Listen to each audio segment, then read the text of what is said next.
आज हम बताएंगे कि सूर्य भगवान की उत्पत्ति के बारे में। पुराणों के अनुसार सूर्यदेव का जन्म ब्रह्मा जी के पुत्र महर्षि कश्यप और अदिति के पुत्र के रूप में हुआ था। कश्यप ऋषि ने 13 पत्नियां ग्रहण की थीं, जिनमें अदिति प्रमुख थी। अदिति से 12 आदित्य उत्पन्न हुई, जिनमें से सूर्य प्रमुख थे, इसलिए उन्हें आदित्य भी कहा जाता है। ऋग्वेद में सूर्यदेव का वर्णन अत्यंत प्रभावशाली रूप में किया गया है। उन्होंने सविता, पुष्णा, मित्र, आयमा, भाव आदि नामों से भी पुकारा गया है।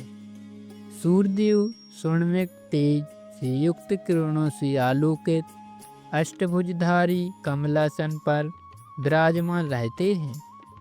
उनका रथ 7 अश्वों द्वारा खींचा जाता है, जो सप्ताह के 7 दिन का प्रतीक है। यह रथ अरुण नामक सारथी द्वारा चलाया जाता है। अरुण भगवान गरुड़ के भाई हैं। उनका शरीर से निकलने वाले प्रकाश दिन और रात्रि की सृष्टि करता है। उनका तेज इतना तीव्र है कि कोई साधारण जीव उन्हें सीधी दृष्टि से देख नहीं सकता। सूर्यदेव की पत्नी संज्ञा प्रजापति विश्वकर्मा की पुत्री थी।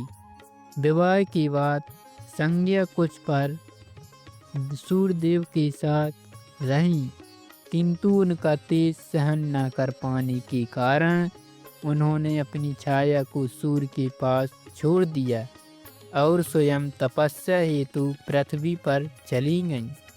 छाया ने सूर्यदेव की सेवा में कोई कमी नहीं की और उनसे 3 संतानें उत्पन्न हुईं, शनिदेव, तपति और श्रवण मनु। लेकिन छाया का व्यवहार धीरे धीरे बदलने लगा। उसने संज्ञा के पुत्र यम और यमुना के प्रति पक्षपात करना शुरू कर दिया। यम ने अपनी माँ छाया का असत्य व्यवहार देखा और सूर्यदेव को इस विषय में बताया।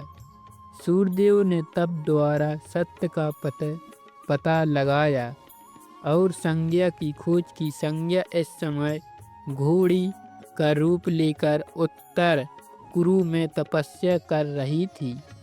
सूर्यदेव वहां पहुंचे और उन्होंने भी घोड़े का रूप धारण किया। उनके मिलन से अश्विनी कुमारों का जन्म हुआ, जो चिकित्सा के देवता माने जाते हैं। जब संज्ञा ने सूर्य से देव का तेज सहन नहीं कर पाया, तब उसने अपने पिता विश्वकर्मा से निवेदन किया कि मैं सूर्यदेव का तेज कम करें। विश्वकर्मा ने सूर्यदेव के शरीर को शिल्पकला से ढककर थोड़ा कम किया, जिससे संज्ञा पुनः उनके साथ रह सकी। उसी तेज से विश्वकर्मा ने भगवान विष्णु का चक्र, भगवान शिव का त्रिशूल और इंद्र का वज्र बनाया। भगवान हनुमान सूर्यदेव को अपने गुरु के रूप में मानते हैं। जब हनुमान बालक थे तब उन्होंने सूर्य को लाल फल समझकर निगल चाहा था और आकाश की ओर दौड़ पड़े। इस पर इंद्र ने उन्हें वज्र में आहत किया, जिससे उनकी थोड़ी पर चोट लगी और उनका नाम हनुमान पड़ा। बाद में हनुमान ने सूर्यदेव से शिक्षा प्राप्त करने की इच्छा जताई। सूर्य ने कहा, मैं तो निरंतर आकाश में भ्रमण करता रहता हूँ, पढ़ाना कठिन है। तब हनुमान जी ने कहा, गुरुदेव, मैं आपके रथ के साथ साथ चलता रहूँगा और आपकी वाणी सुनकर ही शिक्षा ग्रहण करूँगा। इस प्रकार हनुमान जी ने सूर्यदेव से वेद, वेदांग, ज्योतिष और व्याकरण आदि की शिक्षा प्राप्त की। सूर्यदेव की उपासना प्रत्यक्ष देवता के रूप में होती है।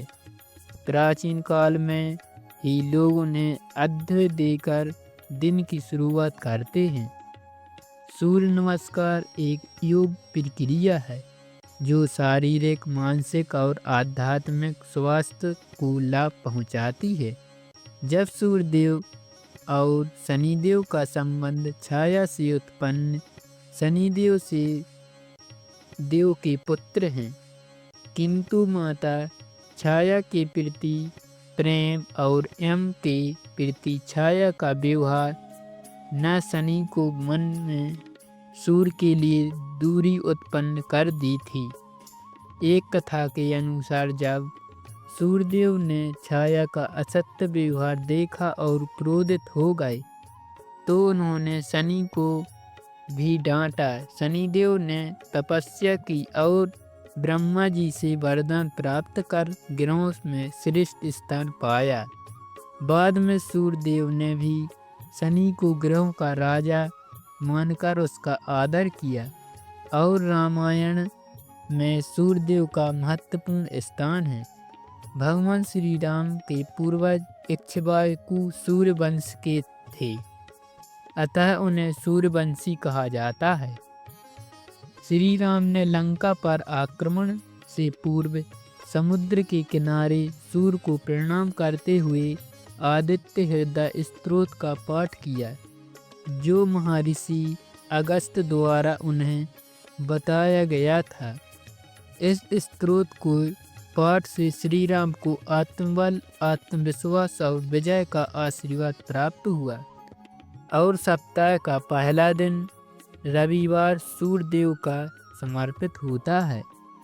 इस दिन का व्रत अर्ध सूर्य नमस्कार और सूर्य स्तुति से स्वास्थ्य लाभ होता है। ग्रहण के समय सूर्य की उपासना का विशेष रूप की जाती है। इस समय स्नान, दान, मंत्र जाप आदि का विशेष महत्व है। भगवान सूर्यदेव केवल प्रकाश के नहीं बल्कि जीवन, ऊर्जा, अनुशासन और आत्मज्ञान के प्रतीक हैं। उनका उपदेश चलते रहो, नियमित रहो और दूसरों को प्रकाश दो।